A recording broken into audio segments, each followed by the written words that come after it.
So there's three types of offers that you can leverage. First one is pitching the blind date. This is the easiest one. If I was going to set up my friend Armand on a blind date, I would make sure to talk about how good looking he is and how charming he is and all of this other stuff. I'd really hype him up, right? It's a great offer. Great offer. I thought we're not supposed to lie to our prospects. Yeah. But the thing in sales is like, we just don't do this in sales. I worked with a client that sold an automated welding solution, and the SDRs would set up meetings for their AEs who had like over a decade of experience working with like VPs of manufacturing and these manufacturing plants. So like, that's what we taught them to pitch. And literally they would book like twice as many meetings by weaving that into the cold call pitch. And it sounded something like this. Nick, what I'd like to do is put you in touch with Armand. He's our account executive. He has 10 years of experience working with VPs of operations exactly like you at companies like X, Y, and Z. You're going to learn a lot about what's going on in the welding industry right now. So worst case scenario, pitch the blind date. If you're an SDR, pitch the AE. If you have SEs join that first call, pitch that person's expertise. Let them know who they're going to be meeting with and how much of a resource they're going to be. That one's the easiest. Right. So Armand, a takeaway for you is next time you go on a date, bring along someone who might be able to help you. Like maybe I can come and be your SC on your next sales engineer Nick on my next date. Got it. All right, Jason, what's number two? The second type of offer is these one-to-many offers. A one-to-many offer is a really, really high quality resource. Think about the stuff that you get from 30 MPC, all of the guides on the website, stuff that's extremely tactical, but that could be repurposed across one-to-many. So an example of this, I had a client that sold to e-com businesses, and their marketing team put together like a state of e-com. Later, what they actually did that was pretty cool was they hired a third party to mystery shop all these businesses. So they knew like response time, hours of operation, channels they provided customer support. And that talk track sounded something like this. Hey, Armand, it's Jason with so-and-so company. I was giving you a call. I actually submitted a support request. And when I compared the response time to your competitors X, Y, and Z, it was about twice as long. You got a minute for me to share a little bit more why I decided to call you specifically? And like with that talk track, you're in the door every single time. Because their next question is usually, wait, what did you do? Oh, we actually mystery shopped you and X, Y, and Z competitors. Found some interesting things that I wanted to talk to you about. How are you guys thinking about response time and whether or not customers decide to tab hop to some of your competitors? Just a super easy talk track. Very nice. Brown us out, Jason. What's number three? The last is really the holy grail for any enterprise rep, and that is a one-to-one offer. So these are custom tailored experiences or resources that you promise to create for the prospect or that you create in advance of reaching out to them.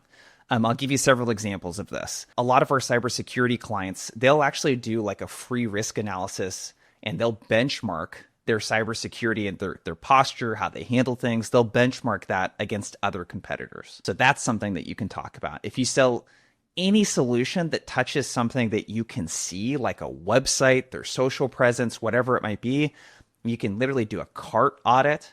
Their shopping experience, you can audit their website. If you sell something that helps with SEO, you can look at that stuff. Have a client that has a podcast recording software. I mean, there's just so many things that you can do. So a personalized audit really helps. If you're selling to brands that sell B2C, you could experience the brand. So there's a rep at one of my clients that actually went into a Patagonia store. They did a quick analysis of the store experience. They took a selfie of themselves standing in front of the store, and that was dropped into the email. For some of the larger, more strategic reps, hosting workshops with their team and your internal experts, like you're bringing stuff in. Like the whole idea here is that if you're selling something really large, very high end, very enterprise or strategic, like this is a great differentiator to get yourself in the door. What do I do if like my company doesn't have great content? Can I use third-party content, or does that like sort of diminish the credibility? What recommendations would you have for that rep Nick a couple years ago? Totally. This is such a great question. And what you didn't have then that we have now is ChatGPT, Gemini, whatever LLM that you want to use. This is literally a prompt away from creating and gathering some of the best insights you could possibly imagine, especially with deep research in ChatGPT. So to give you some examples, I cited a stat earlier, 58% of buyers, according to Rain Group. Rain Group is a sales training company. That's a competitor of mine. I've never run across them in a deal, but like citing these stats and resources and things like that, even if it's a competitor, maybe not a direct competitor, like I wouldn't do that for someone I typically go head to head with, but it's definitely good for credibility, especially if they have bigger name recognition than you. But one of the things I would do in ChatGPT, like if you sell a contact center solution like one of my clients does, Have ChatGPT do deep research on what are base level standards and guides around like first call response time, net promoter scores, CSAT scores. Like what are the trends? And more importantly, like what is the analysis? Like you can have ChatGPT build you a report to benchmark this stuff. We're talking one slide. You could have ChatGPT do that for e-com. Cybersecurity is another really big one. I mean, any industry that you can think of, you can leverage AI to gather a lot of these really great insights for you to have a really good conversation with the prospect. Dude, one of the things that I did is I took transcripts of all of my sales calls, 10 most recent ones that were with our target buyer. I put it into ChatGPT and I wanted it to figure out like, hey, what are the questions that all of the prospects are asking us? What are their top priorities?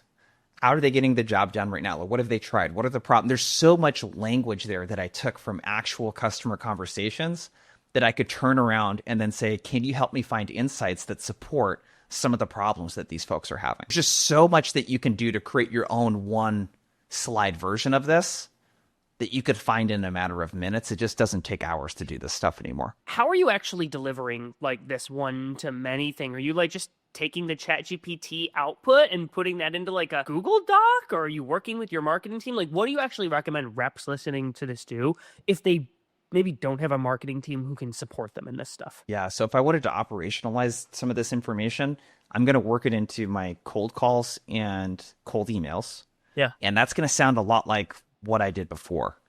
Hey, we ran industry benchmarks against XYZ competitors. Or in our Mons scenario, Pave has talked to 300 XYZs in the last 12 months. I'd love to share patterns that we're hearing around point number 1, point number 2, point number 3. That's in an email. That's the reason that you're asking for the meeting over the cold call, etc. In terms of how that gets operationalized in the sales call, it's so easy to weave that right into your discovery. Like you want to find stuff that supports the problems that you help with. So if we're using the comp stuff, like how am I comping people? It's like, hey, here's a big question around how should I be comping people based on XYZ? Here's how our customers think about this. And more importantly, like, how are you doing that right now? You should know why it's really hard to do things the way that they're doing it right now and why it's not right. That's the ultimate offer, is one that gives you insights that actually helps you do the discovery.